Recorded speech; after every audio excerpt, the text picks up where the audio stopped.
Hello, Sunshine. I'm Alexi, Lalas, and welcome to the State of the Union podcast, where we look at the beautiful game on and off the field through the lens of red, white, and blue-colored glasses. This episode, we'll be talking, breaking news. Jesse Marsch being fired, Gatsby, weddings, Club World Cup, Man City cheaters, goalkeepers, and so much more. But first, joining me, as always, my friend, my colleague, my guiding light, David Mosse, a soccer savant and a Fox Soccer researcher and writer extraordinaire. Mosse, how you doing on this Monday, February 6th in the year 2023? I am doing well. Programming note, producer Sean Sullivan is back. He was called into jury duty last week, but ultimately was not selected for a case. If you watch these true crime docs, when they interview the jurors afterwards, not exactly the sharpest tools in the shed, but evidently Sean Sullivan was a bridge too far. It was, yes. And he might have dodged a real bullet there when it comes to that, because evidently the case that he was being considered for was going to last a long time. So we are the beneficiaries of this, of what has happened to him. So we welcome him back with open arms. I say that before the show is gone off, so we'll see. It still remains to be seen. You see anything or do anything interesting over the weekend? I've knocked out another Oscar Best Picture nominee, Triangle of Sadness. Okay. Which I thought was interesting. I'm still I heard that one. What was that one about? It's this dark comedy about rich people and this luxurious yacht, and there's a shipwreck, and all of a sudden the servants are running things, and it's supposed to be this commentary on class, and it's interesting. I'd be curious to hear your take on it. All right, I'll check it out. Is it subtitled and all that kind of stuff? I mean, one of those? No, in English. Regular. Okay. So I've now seen 8 of the 10, by the way, just missing Avatar and Women Talking. You're incredible. Good for you. You haven't seen Avatar? No. It seems like everybody's seen it. I haven't seen it, but okay. Let's see. What do I have? From a viewing perspective, I watched the new Dionne Warwick documentary on HBO called Don't Make Me Over. It's really good for those that don't know who Dionne Warwick is. Wonderful, incredible, legendary voice. And I came, to see her first actually on an old show back in the 80s called Solid Gold, which was this musical show that would showcase people, and she was one of the hosts. But she has an incredible career, and hearing her go back and talk about that career and all the challenges that she had, both not just from a business and musical perspective, but societal and cultural and all that kind of stuff, was really incredible. Wonderful voice, and a legend that thankfully is still around to be able to tell that story. So that was good. And then you remember, Mosse, last week, John from Richmond called up about his son, Eli, who was asking for some recommendations in terms of the great American novel, which we talked about. And it got me thinking, and I actually went back. Well, first off, question for you. I listen to books. Do you count that as reading a book? I suppose. There was kind of some disdain. It was a little bit of disrespect in the way that you looked at that. I do count it because it's, you're still hearing the exact same thing. Obviously, you're not doing the thing, but just from a time perspective, it's a whole lot easier for me, and I at times enjoy it much more. And when I'm puttering around, and I was doing a lot of stuff around the house this weekend when I got home, so I went back and actually reread, and I'm going to say reread, The Great Gatsby and Grapes of Wrath. And, you had mentioned The Great Gatsby. You would put that one as number one. It still holds up. And I hadn't read or heard it in a number of years. And certainly Grapes of Wrath I hadn't for a number of years. Grapes of Wrath gets a little long and a little preachy. And if I had to pick between the two, I'd still stay with Gatsby. Yeah. So Great Gatsby was really, really good. So I'm going to go back and read some more.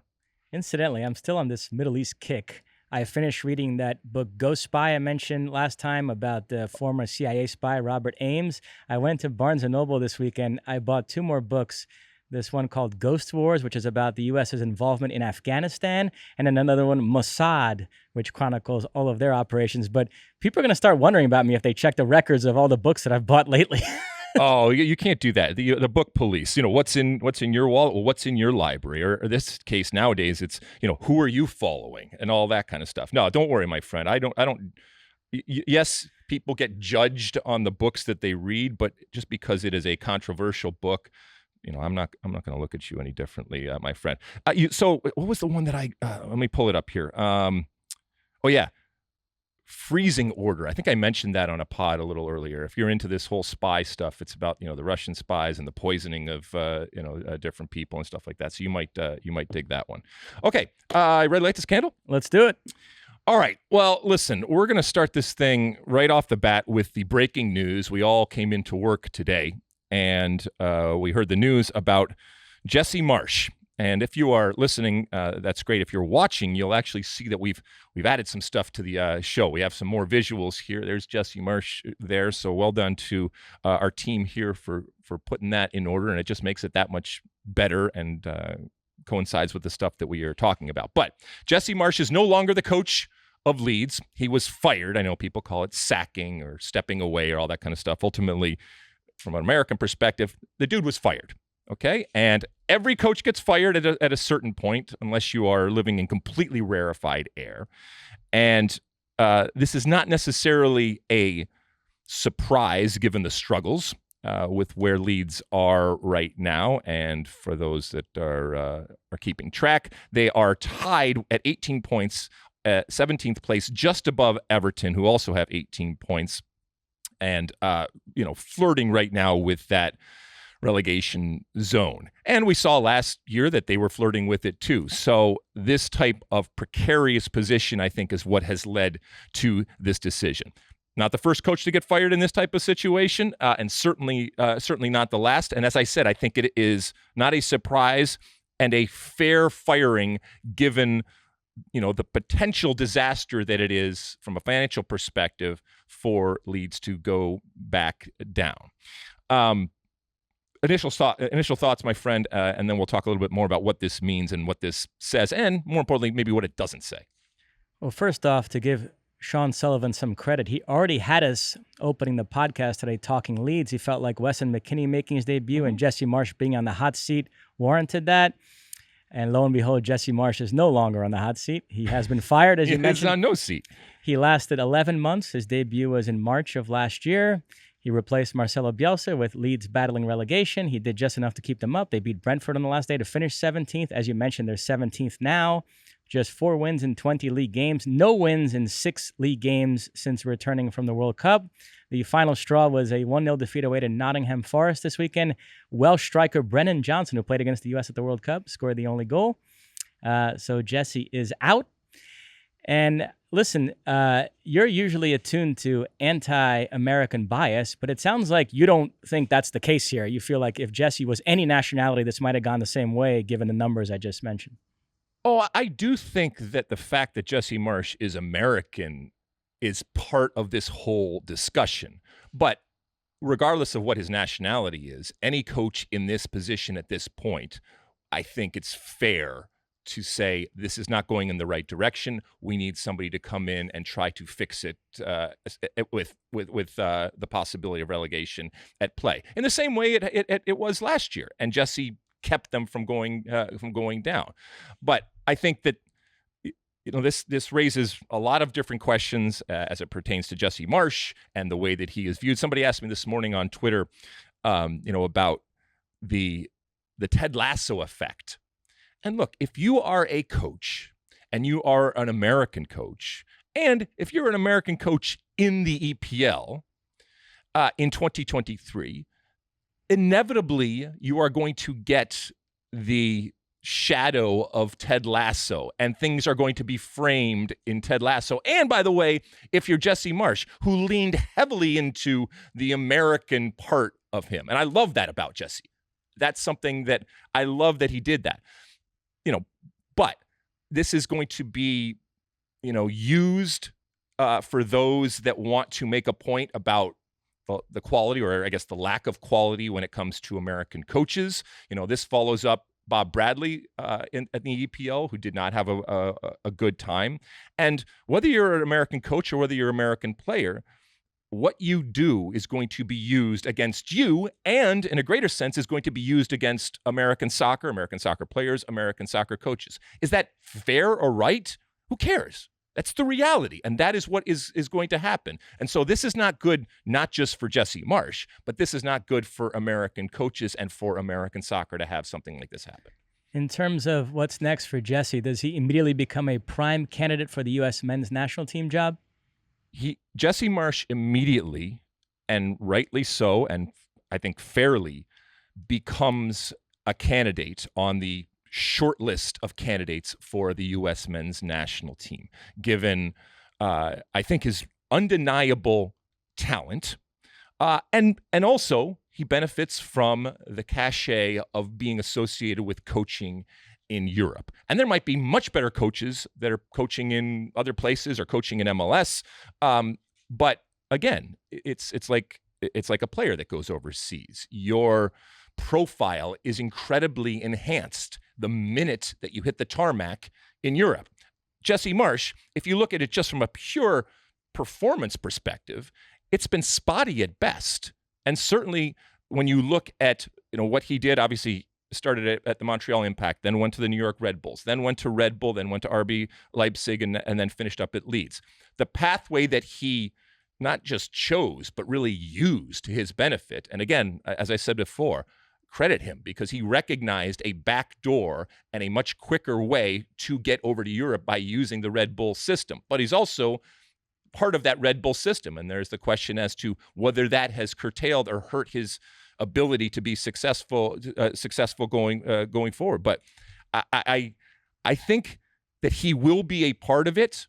If this was Jesse Marsch and these were just teams in MLS, I'm not sure anybody would be saying that he should be a part of that candidate list for the U.S. men's national team.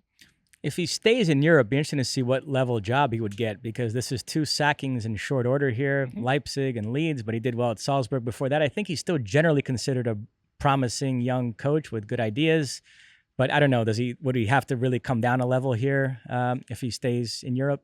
Yeah, I mean, I don't see a lot of people snapping him up given what he is. And, it also brings up another question, and this isn't going to be a long conversation about pro-rel or anything, but the amount of games that Jesse Marsch coached with Leeds, where you came out of it saying, they played really well.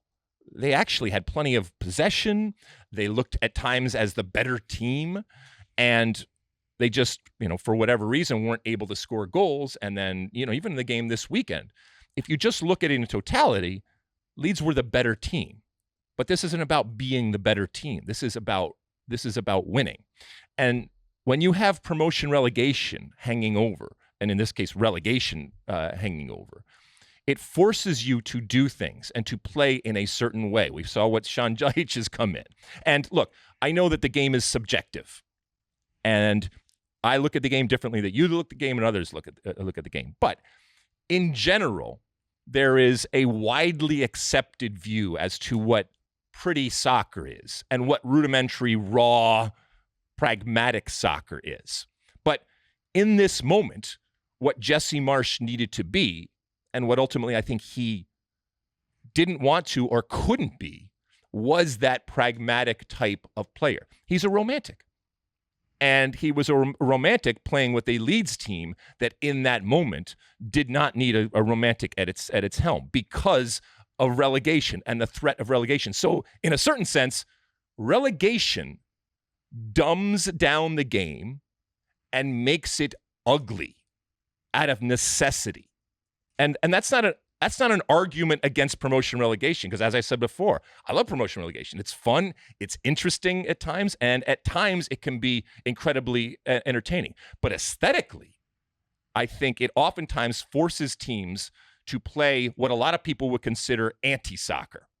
So it'll be interesting if and when Jesse Marsch has next job, what type of scenario it is. What's interesting is when they got rid of Bielsa, everyone assumed they would bring in a Sean Dyche type, that it was just about survival. Instead, they went for Jesse, who's more of a romantic, and tried to do something more extravagant there. So now, a year or so later, they fired Jesse in a similar situation. Do they now accept that they have to bring in a Sean Dyche type? Although Jesse did keep him up last year, so I don't know. It'll be interesting to see which way Leeds goes.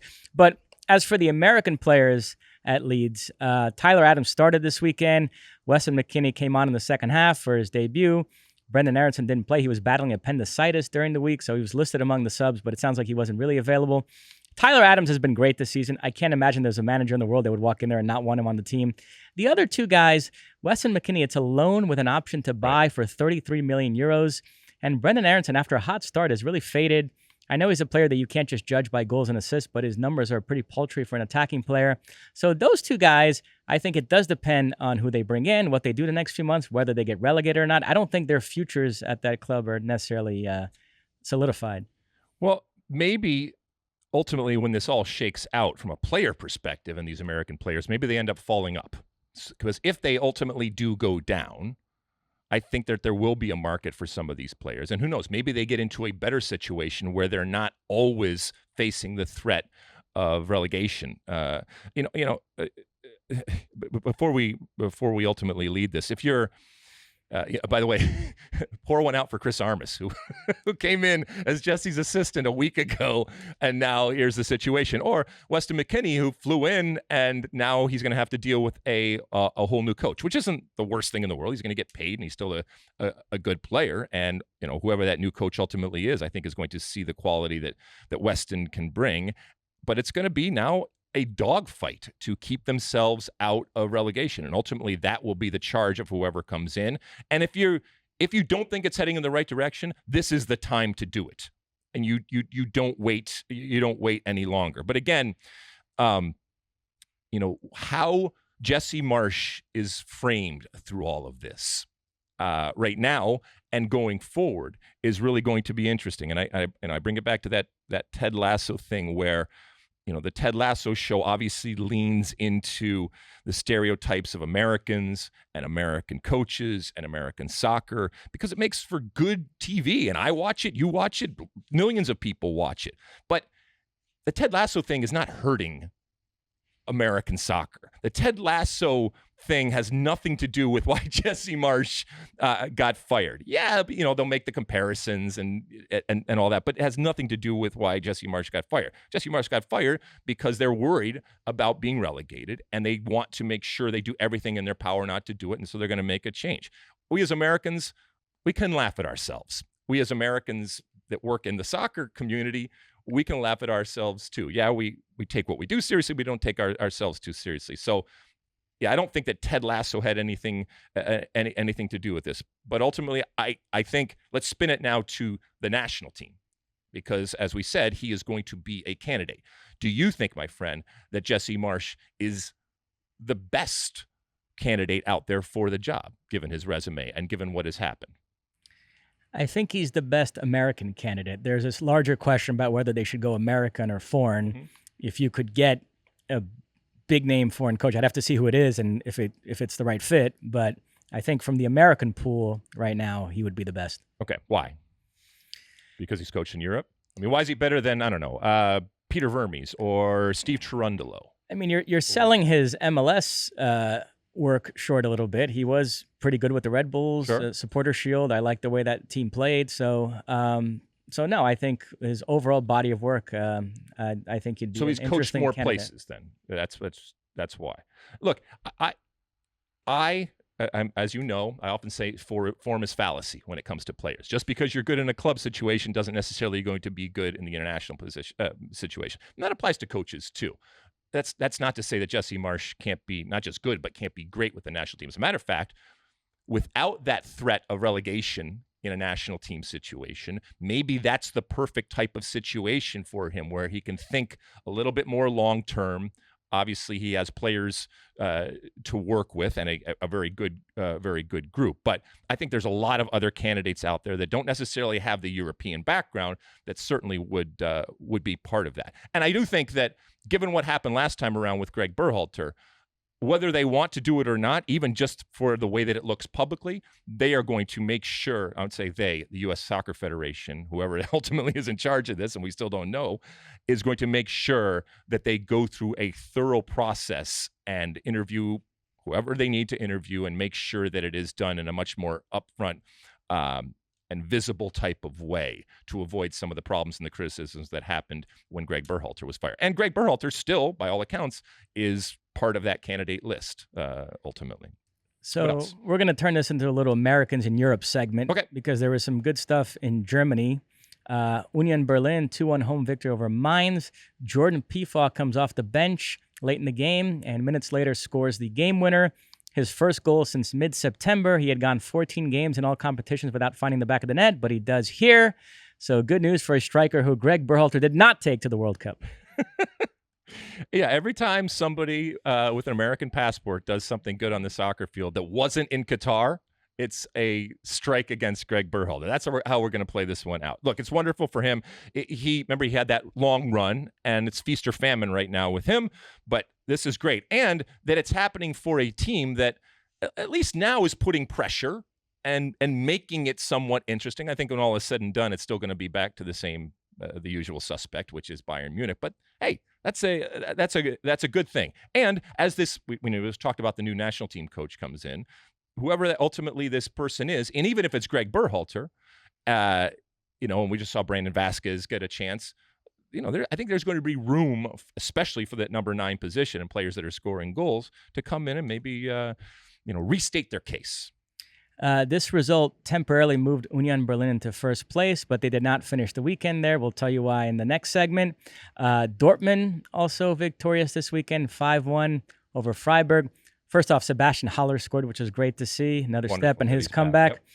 But Gio Reyna comes off the bench in the second half and scores the 5th and final goal. His 3rd goal since returning from the World Cup, all of them off the bench. This kid, huh? Gio Reyna.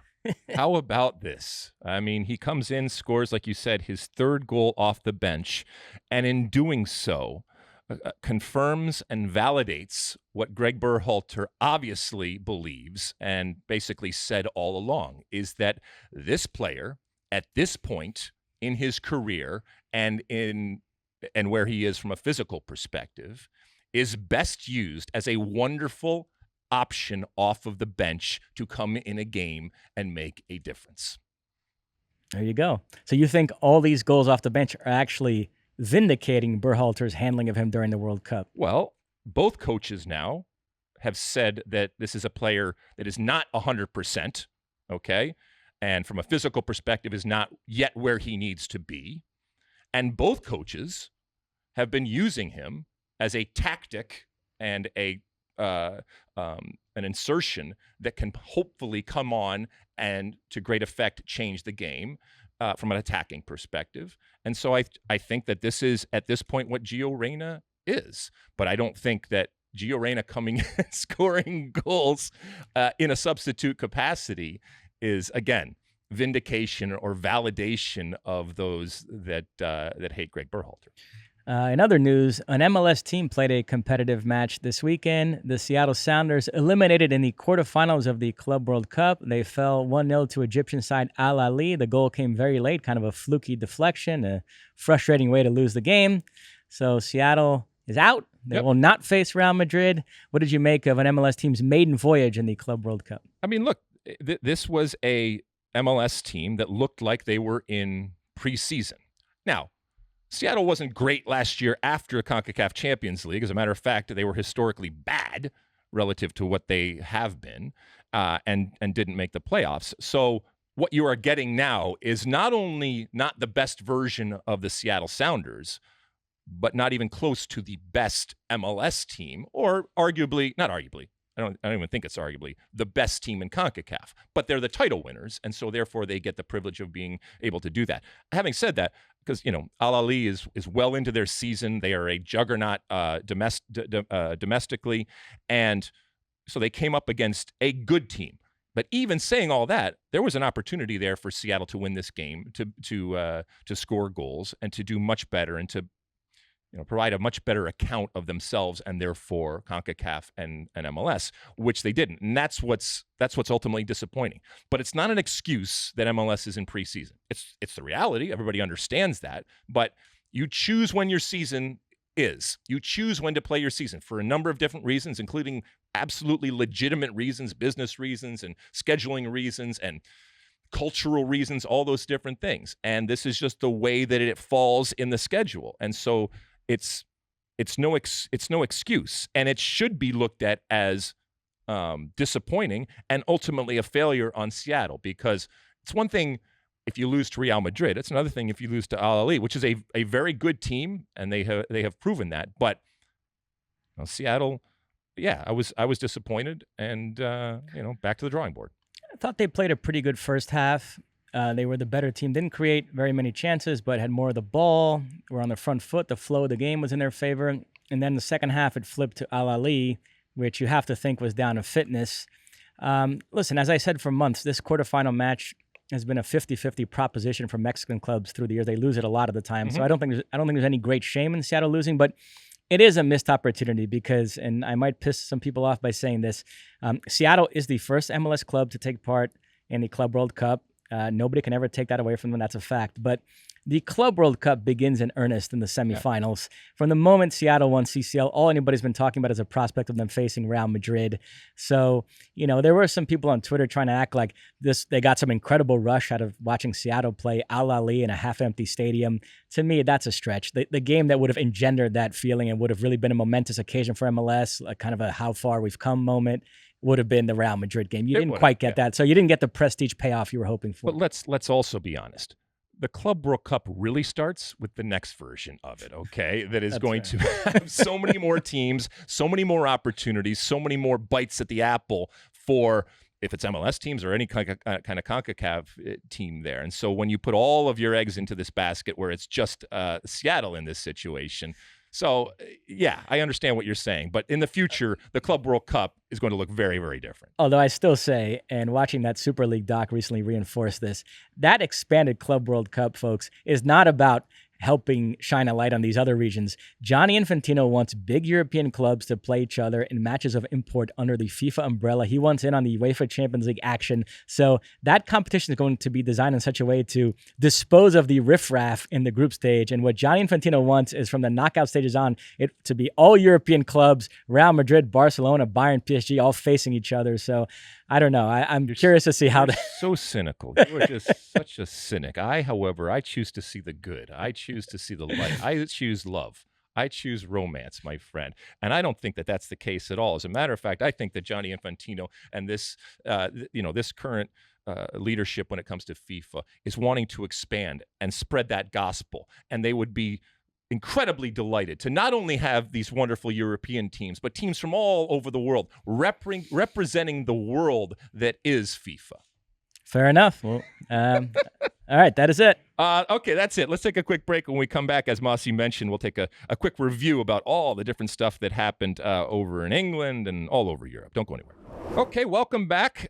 Mosse, all sorts of stuff happened over the weekend. Lots of soccer to watch. As you all know now that I've proclaimed my love for Leeds relative to its Americanness, I set my alarm for 5:45 and turned over and watched Leeds and all of the Americans play. And Jesse Marsch, coach, I didn't know at the time, but it was the last time. But that was not the only game. There were all sorts of games and plenty of news breaking this morning relative to off-field shenanigans, shall we say.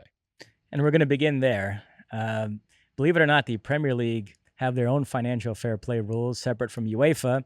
And Manchester City were notified today they're being charged with violating financial fair play over a course of 9 seasons. And the case has been turned over to an independent commission, which is going to review the facts and assess the punishment. It could range from a points deduction to even relegation. Manchester City are claiming they're innocent. They think when this independent commission reviews the facts, they're going to be absolved. Remember, a couple years ago, UEFA tried to punish them for financial fair play violations. They appealed to our good friends at the Court of Arbitration for Sport and won the appeal. So they didn't get punished ultimately. It sounds like they can't appeal this to the Court of Arbitration for Sport. So it's all going to rest on this independent commission. So massive news coming out of England. And the potential penalty is not just a points reduction, but even possibly being kicked out of the EPL.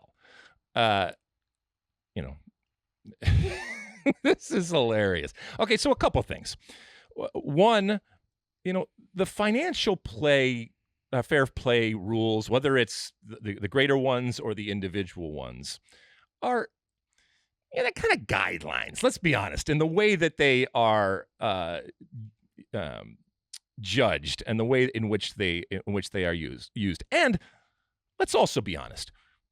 Has Man City, the modern version of Man City, has it not helped the EPL? Has it not been beneficial, not just to Man City as a brand, which obviously is night and day in terms of its global exposure and its relevance around the world, but also the way that it has helped the EPL become the most popular and the most expensive and the most profitable league in the world through their actions. And again, we talked about this last week on the pod. If people want to spend money, it's not my money. Go ahead, spend as much as you want. If you're not going to have a salary cap, then do whatever the hell you want and get the best possible team on the field. And I'm not saying that there's not a need for restrictions and regulations and laws that are governed, or that if and when you break them, you shouldn't suffer consequences. But are they going to bite off their nose to spite their face by doing something like this?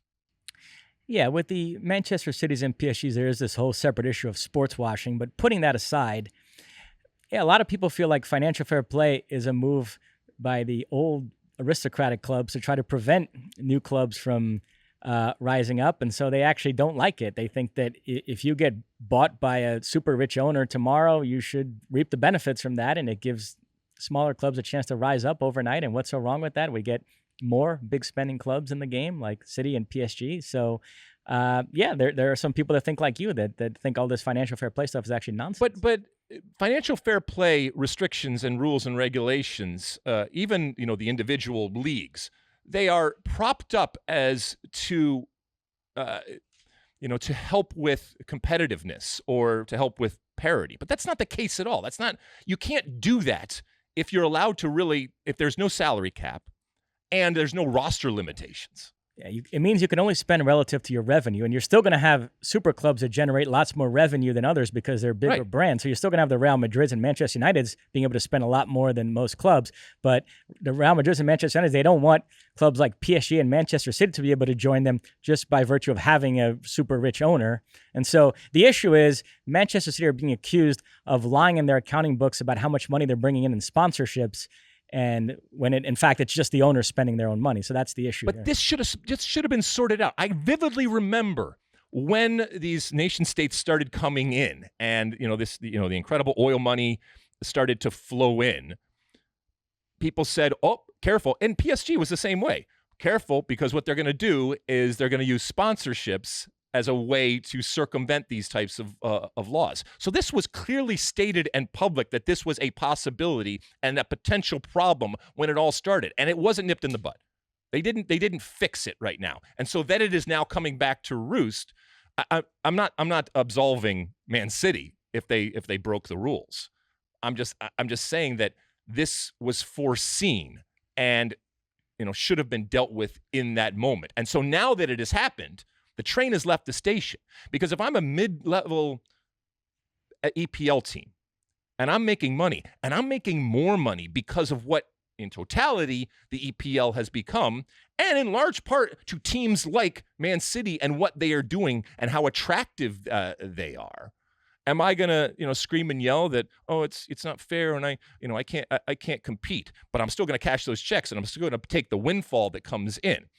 Ultimately, is the EPL as interesting and as exciting and as valuable if they kick out Man City going forward? And yeah, you still have your legacy clubs and your history out there. And I know that if it wasn't Man City, it might be looked at a different way because of the nouveau riche type of framing of Man City.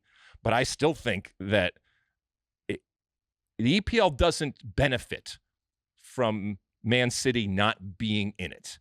And I know you want to send a message and all that kind of stuff, but this might be a bridge too far.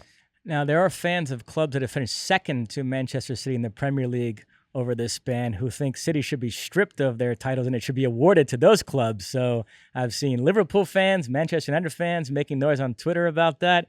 The only thing I'm going to say about that is in 2013, Michigan lost a national championship game to Louisville in basketball. Louisville has since had to void that title because they violated NCAA rules.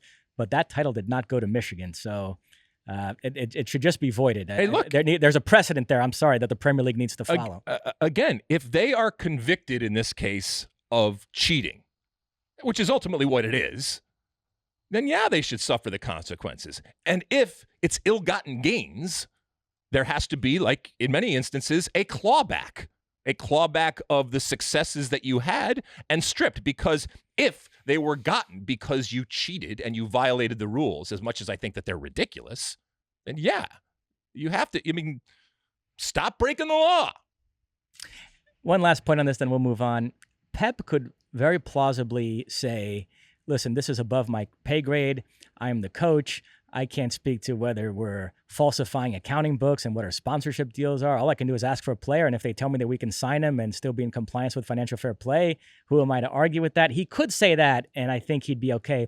But instead, he acts all indignant in these press conferences. How dare you question how we do things? And he might end up looking like an idiot at the end if they are proven to He also might ultimately benefit from it, because they're not going to Pep for a sponsorship deal and getting his legal analysis of what's going on and writing up the contracts or anything like that. But whether it's Pep and the coaching staff or any of the players, I don't know what the rules are ultimately, but conceivably they could say, well, the situation is completely changed and they should be absolved of their contracts. Can you imagine if like that, everybody, including Pep, was now a free agent and can go anywhere in the world without any transfer fee? If City get relegated, I do think Pep will need a new challenge. Like I said, he and the players, they can argue that this is not of their doing, not their responsibility, and it restricts them, and therefore they should be let out of what existing contract they have, or maybe even paid out with whatever contract that they have, and be able to move on free. Oh my God, can you imagine the fire sale? On the field, it wasn't a great weekend for City either. I'm going to start with Everton-Arsenal first to do it in chronological order, because Everton pulled off a 1-0 win over Arsenal. James Tarkowski with the only goal early in the second half, so Sean Dyche victorious on his debut. And that opened the door for City to close the gap on Arsenal, but they suffered a 1-0 defeat themselves away to Tottenham. Harry Kane with the only goal, the 200th of his Premier League career, the 267th of his Tottenham career. He surpasses Jimmy Greaves as Tottenham's record goal scorer. So the gap stays 5. This is the only thing I'm going to say about Manchester City. I know these conversations about whether a team is actually better without their big star can feel very hipsterish, but they've scored the same amount of goals as a team right now that they had at this point in the Premier League last season, which is surprising when you consider Erling Haaland's exploits. And what that speaks to is we all thought, oh my God, this is crazy. You're already taking this great attacking team that scores lots of goals and you're adding Erling Haaland's goals to it. They haven't really added his goals. They've just reproportioned them. They're all coming from one guy now as opposed to this balanced attack. And you tell me, as a defender, is it tougher to face a team where you know it's all on that one guy, or a team where it's different players popping up and scoring from different positions? Well, ultimately what you are describing is a predictable situation. And any team, any coach, any defender says, look, if I already know what's going to happen, if I can predict it, then at least I have the ability to defend it. And to your point, if it's coming from all different directions, that's very, very difficult because you spread yourself thin. But if everything, like you said, is all coming, and that, I think that was what the fear was. It's not that Erling Haaland can't score a lot of goals, and he will, but what's plan B? Or is there a plan B? Or if you had a plan B over the years, now has that plan B been kind of shoved to the side because this plan A has been so effective? But when you come up against teams that are able to neutralize, and as great as he is, at some point you are going to come up against coaches who are smart enough and players who are smart enough to be able to neutralize this player. And even just limiting his opportunities, that can help you win a game here. And they were given a gift. I'm talking about Man City. They were given this gift because of the result, because of the Arsenal result, to make up that gap. And they said, no, we don't want it. And to be fair, Spurs decided on the day to actually play well. And congratulations to Harry Kane. It is the hardest thing to do in our game. It's why we pay the people to do it the most, and why they get all of the attention. And when you have somebody that has done it as consistently as he has done, and the value of that is, it's incredible. What he has meant to that team. It's why every single year we have rumors of him possibly going here and him possibly going there. But if he doesn't go anywhere, no, well, even if he goes someplace, he will always be a legend. And so that was really nice to see. And that he did it against Man City, this juggernaut of a team. And in doing so, maybe put the gap to a point where they're not going to be able to catch Arsenal. It was special. It was a special day for him and a special day for Spurs. Manchester United 2-1 winners over Crystal Palace. Bruno Fernandes and Marcus Rashford with their goals. Chris Richards started for Palace. But the big story here, there was a brouhaha in the second half. Was it really brouhaha? Casemiro came in, I think, to play the role of peacekeeper, but he did it in a clumsy way. He grabbed Will Hughes by the neck. They reviewed it. Straight red card, 3-game suspension. You're shaking your head. You did not agree with this decision. No, I mean, you touch the guy in the neck, you're gonna get it. But how do you say soft in Portuguese? Is there a when a guy gets thrown off for a lame red card? What do you say when you're speaking down there in Brazil? Expulsão questionável. Okay, there you go. It was definitely expulsão questionável. Okay, but it's Casemiro, and he's got a rep and he's got a reputation, but. Ultimately they got the win. The problem for Manchester United is Casemiro has come in and been a huge, huge part of the success and the rejuvenation process. So any time he's not on the field, they are losing something. And he's not a talisman or anything like that, but he's very, very quickly made himself indispensable. The Premier League schedule is very quirky this season, but this is the height of quirkiness. Manchester United's next 2 league games are against Leeds United. They play Wednesday at Old Trafford and then Sunday at Ellen Road. So Casemiro will miss both those games, and then they face Leicester after that. He will be back for that League Cup final against Newcastle. So will Bruno Guimarães, who we talked about in the last pod. So I will get that battle of Brazilian midfielders at Wembley that day that I'm salivating over. But it does hurt United, as you mentioned, to not have Casemiro for the next 3 games. And for the next 2, whoever replaces Jesse Marsch on the Leeds bench is going to good luck with that. benefit from his absence. I don't know. I mean, I still think it's going to be it's tough for whoever comes in for Leeds. 2 more quick ones in the Premier League. Chelsea, with all their signings, all that money spent, still held to a 0-0 draw at home against Fulham. There are stories that LAFC are after Pierre-Emerick Aubameyang. Ooh, interesting. I guess he would be the replacement for Christian Arango. Liverpool got drilled 3-0 away to Wolves. Jurgen Klopp, very cranky afterwards. What was he yelling at that report? I hate that. I hate when coaches, go off on reporters and members of the media. I get it. I know it's easy and it's sitting in front of you, and I get at times that you don't think what was written about you was fair, but it's a power imbalance, and it just makes you look small and it makes you look weak. And by the way, it sounds like it was a case of mistaken identity. The guy he yelled at wasn't the guy who wrote whatever thing he was upset about. It's just so it makes it even worse. Bad look. And I get it. You're under the gun here, and it's not going well for you right now. And he's got plenty of leash, but this is not going to just be fixed overnight. Virgil van Dijk's coming back, which is an important piece, but it's much more than that. They don't look like they know how they want to play, and right now.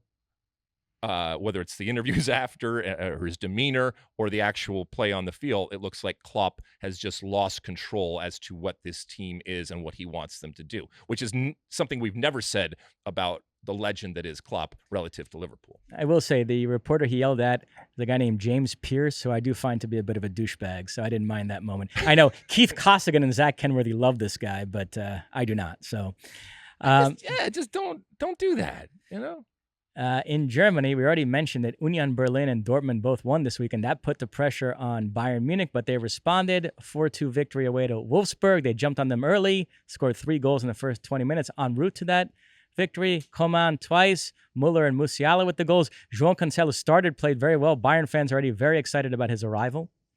And, this is about when Bayern Munich says, all right, enough of this. And still only 1 point ahead of, as we said, Union Berlin, but this was obviously a very, very important result given what happened last week. Yeah, it's Bayern at 40, Union Berlin 39, Dortmund 37, so the race very tight in Germany. In France, PSG 2-1 winners over Toulouse. Neymar and Mbappe both sat out with injury, so the spotlight was on Lionel Messi, and surprise, surprise, he delivered. He scored a gorgeous game-winning goal. Marseille and Lens both dropped points, so PSG now 8 points clear in Ligue 1. Not to pat myself on the back, but I do have them winning that. I know. this year. Listen, you don't need pats on the back, but I'll give them to you every once in a while. You know, the Messi goal was fun. And anytime if you've played soccer or if you've watched soccer, there's this moment where somebody dribbles through a bunch of different people, and and everybody's basing the shot off of the player that has the ball. And in the moment when that player should have wound up and hit the ball, Messi just kind of comes in and goes the absolute opposite way and throws the goal. The goalkeeper, by the time he dove, the ball was in the back of the net and almost being walked back to the center circle. So good result for PSG. By the way, the Mbappe injury, they're saying he's going to miss the first leg of their Champions League round of 16 tie against Bayern Munich. Bayern boss Julian Nagelsmann bristled at that. He said he expects him to play in that game. I will say, if he doesn't, it does shine a light again on that failed move for Hakim Ziyech on deadline day. Not that he would have been an adequate replacement for Mbappe, but it still would have been a decent option to have. Yep. But that paperwork. Yep. The fax machine. Jeez. In Spain, Stu Holden's Mallorca. Oh, my goodness. 1-0 winners over Real Madrid. A feisty affair. Vinicius was battling with Mallorca players all game. Benzema and Militão sat out with injuries. And then Thibaut Courtois picked up an injury in warm-ups. He missed the game as well. All three of those guys questionable for the Club World Cup. So Real Madrid limping into that competition. And this very damaging for their La Liga hopes. Yeah, I mean, when Barcelona ultimately hold the trophy, and after this weekend, I think that they can pretty much be assured of holding it now that they have an 8-point lead. They should absolutely take a moment to turn to Stu Holden and company over there at Mallorca and say thank you very much, because this is a huge, huge result that I think it makes it insurmountable when it comes to the 8-point lead. So they might have, in this moment, basically handed Barcelona the La Liga championship. Stu Holden texted us this week and he said, "Why aren't you talking more about Mallorca on the pod?" I said, you have to do a Wrexham-style documentary. Go sign some Americans, all right? I mean... Now, incidentally, the reason Barcelona's lead is up to 8 points is because they took care of their business. 3-0 home win over Sevilla. Jordi Alba, Gavi, and Rafinha with the goals. The only bit of bad news, Sergio Busquets picked up an injury. He's going to be out the next few weeks. Sean Sullivan put in the rundown, not good with UCL a couple of weeks away. I don't know if he's trolling Barcelona for being out of the Champions League or he forgot that they're out of the Champions League. They are, in fact, in the Europa League. They face Manchester United in that competition, so Busquets could miss those matches. Like anybody, especially when you're Barcelona, can win Champions League. It's the Europa League where it's at. That's the hipster type of thing to be down there. So, Lewandowski and company can go and figure that out. Finally, in Italy, the big one was the Milan derby. Inter 1-0 victory over AC Milan. Lautaro Martinez with the only goal. So Inter remain in second place. Milan really struggling. They're out of the top four right now. And the top four is all we're really talking about in Italy because Napoli are running away with the title. They took care of business this weekend. 3-0 victory away to Spezia. Osimhen with 2 more goals. Kvaratskhelia also found the back of the net. Jesse Marsch to Milan. There we go. Well, and then one final thing in this segment. As I mentioned, the Champions League knockout stage right around the corner, and clubs had to update their squads. Sergiño Dest not included in AC Milan's squad, which is further evidence that he is not really part of their plans there. Christian Pulisic and Gio Reyna in their respective squads for Chelsea and Dortmund. Those two clubs meet in the round of 16. Those are really the two prominent Americans still left, along with Sergiño Dest, but he's not going to play a part. Milan facing Tottenham in the next round. So, yeah, that's right around the corner. Excited for that. The European competition's returning. I think there's going to be a lot of movement this summer when it comes to American players, and you just mentioned Sergiño Dest, and whether it's the return to the club that then has to figure out what they're going to do with them. And obviously, if you were loaned out, that's a good indication that you're not part of their plans. Unless you're a young player and they're just getting you time and bringing you back much more cultured. And I don't think that's the case when it comes to Sergiño or anybody else. But hopefully this summer provides some more interesting and positive stories when it comes to all these American players in terms of movement. Anything else, Mosse? That is it. Okay, let's take a quick break. And when we come back, it's time for Ask Alexi. Don't go anywhere. Okay, welcome back. And it's time for Ask Alexi, that point in the pod when we pick out a couple of questions out there from social media or our State of the Union podcast hotline, which is 657-549-2297. You actually see it behind us here if you're watching the show. 657-549-2297. You send us in those questions, or you can use that hashtag Ask Alexi, like I said, on all the social media platforms. And by the way, our social media platforms include our handles, which are SOTU with Alexi. What do we have this week, Mosse? A couple of voicemails. Let's hear the first one right now. Hey, Alexi and Mosse. This is Nate from Chicago. I just had a quick question about goalkeepers. First of all, Alexi, I just wanted to ask, who do you think was the best goalkeeper you ever played with or against? I have a feeling you're going to say Tony Meola, but outside of that, against would be a good answer. And also, what do you think the future United States position lies with goalkeeping? Because obviously there's Gaga Selena coming in, and I think he is the future. Matt Turner's getting a little older. So what do you think the next World Cup is going to look like with the U.S. goalkeeper situation? Thank you guys for everything. Have a great rest of your night. Thank you. Okay, Nate from Chicago. Good question. Goalkeepers, right? You can't live with them, and you can't throw them off a bridge. They are a necessary evil, and over the years, they have certainly saved my ass, as they've saved many when it comes to center backs. Okay, so I think I've told you this before, but you're first off, you're absolutely right when it comes to my respect and love for Tony Meola. I think Tony Meola was oftentimes a goalkeeper out of time in that his ability with his feet, even when he started where the goalkeepers could kind of just pick up the ball from a pass back, and certainly it's night and day relative to the emphasis that we put on being good with your feet. He was already sweeper keeping and distributing the ball in a way that I hadn't seen before. And ultimately, for a goalkeeper, you need to save the ball. It's the most important thing. So it's all fine and well to be good with your feet, but you got to save the ball. I've told this story before, but it bears repeating. If you had come and watched training back in 1994 of the U.S. men's national team, you would have seen the likes of Tony Meola and of Brad Friedel. And you would have left training and you would have said, there's not a chance in hell that Brad Friedel is not the starter of this team, if you didn't know anything about the team. Tony was not great in training, but he was a gamer, because then what would happen is you would then go to a game and Tony would stand on his head and Tony would be saving anything.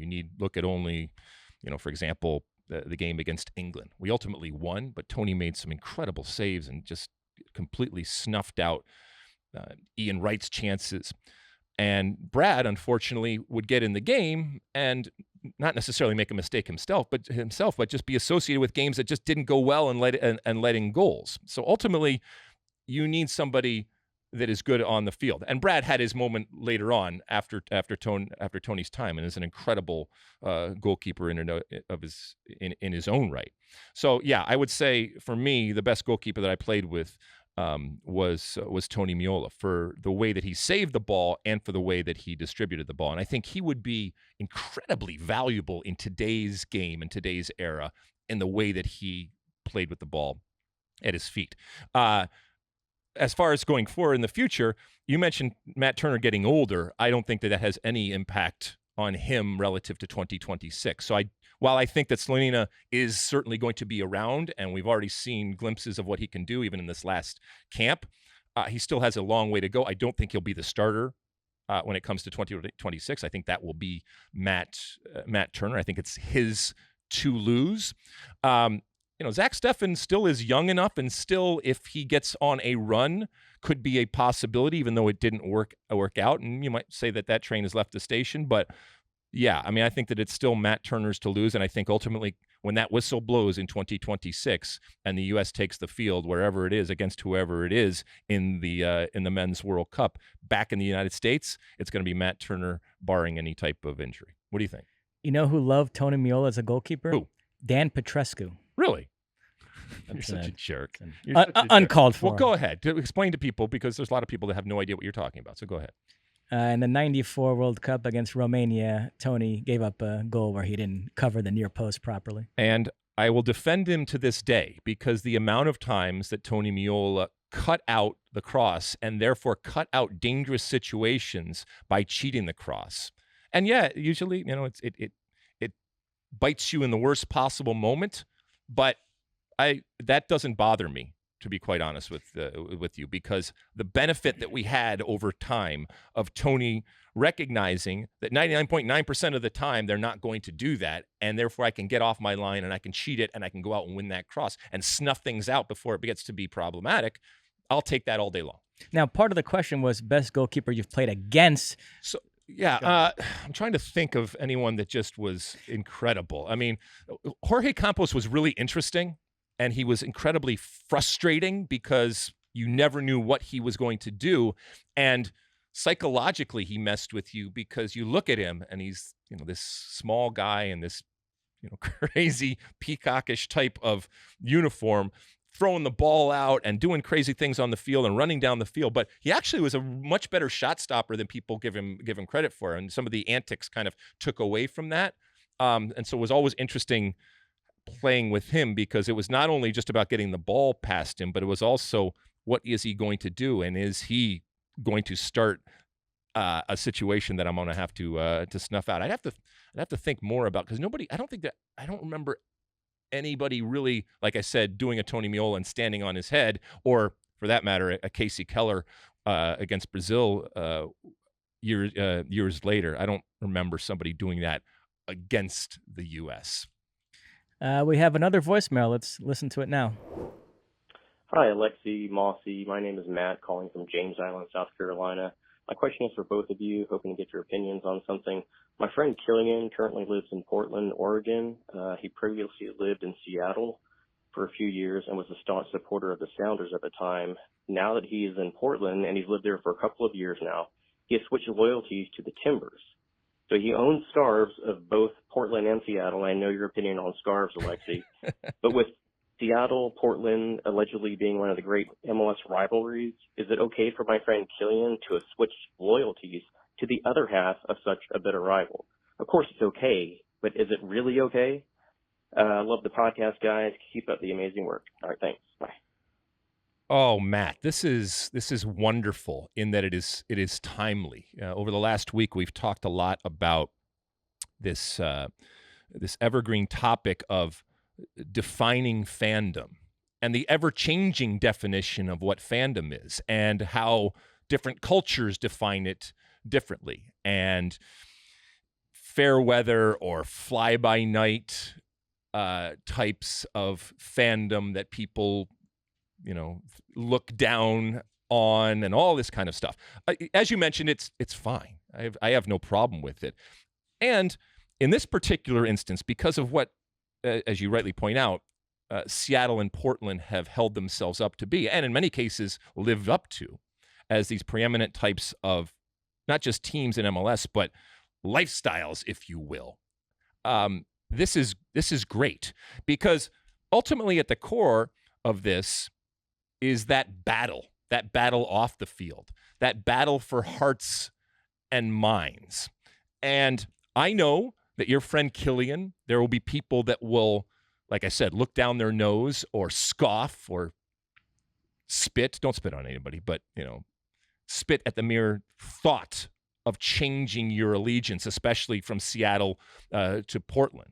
But if he truly feels that this is a team that speaks to him because of any number of reasons, including the situation that he finds himself in, and speaks to him in a way that makes him happy, that makes him excited, that makes him proud, that makes him want to scream and yell and dance and sing, then that is a good thing. That is a wonderful thing. Now, will he be excommunicated or will he be shunned from the Seattle fan base for what he has dared to do? Maybe.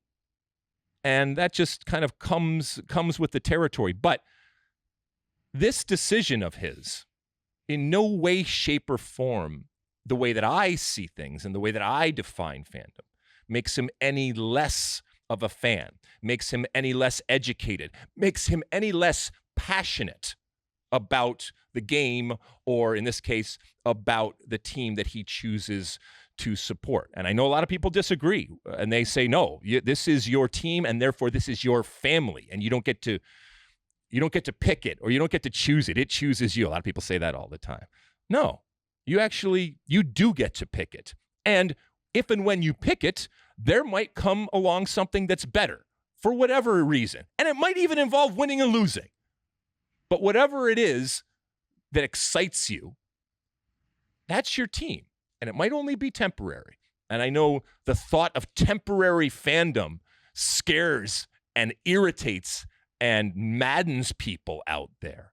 But if you truly believe in your brand and in your team and in the fandom that is surrounding your team, then you should be comfortable that it is going to attract somebody and be able to retain them regardless of where they move or what happens in their life on or off the field going forward. So I say, yes, Killian, you do you, my friend, and you got my back. And who knows, maybe next year you'll be back or you'll go to someplace else, and that's okay. It doesn't make you any less of a fan.